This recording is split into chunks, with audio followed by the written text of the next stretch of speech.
Hi, I'm Dr. Behnam. I'm a board certified dermatologist and I practice in Los Angeles, California. And I do specialize in PRPs as well as stem cell with PRP for hair loss. I work with my twin brother in my practice, Dr. Behnam, who only does hair transplants, but I do a lot of the PRPs and stem cells.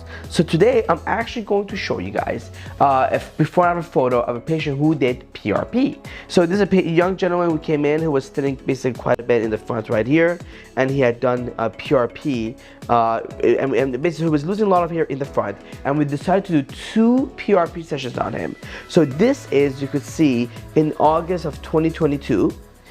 We did a PRP in August and we did a PRP in September, and he came to see me months after. It's actually in May of 2023. 2023. So this is him in May. So if you look at it, this entire area, all the way from back here, all the way from the front, a lot of it really grew out. Now you're gonna say, well, wait a second, how is this possible?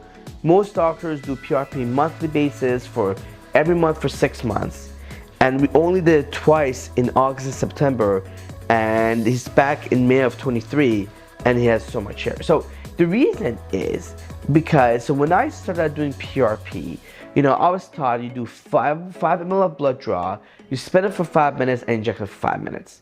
But you realize that that doesn't really work. And the answer is because when you do a 5 ml of blood draw, it only gives you roughly about 250,000 platelets, but you actually need to be above 1 million platelet count to really see hair growth. So we started to do 30 ml PRP kits, 60 ml PRP kits. So in him, we did a 60 ml PRP kit, which means one session was equivalent to more than almost 10 sessions of other people's PRP.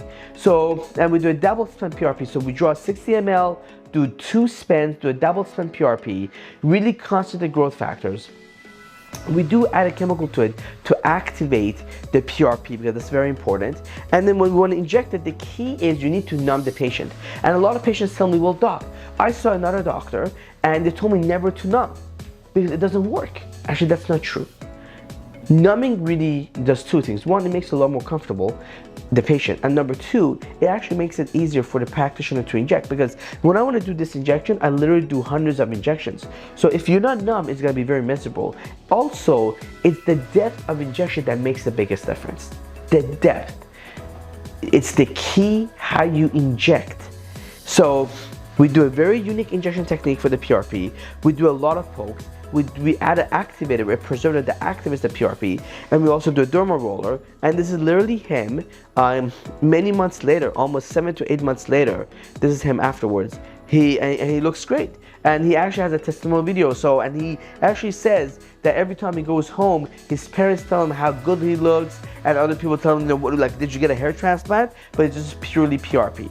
So I hope, you know, this was educational for everyone. I'm very excited about this patient, and he did great. Thank you so much.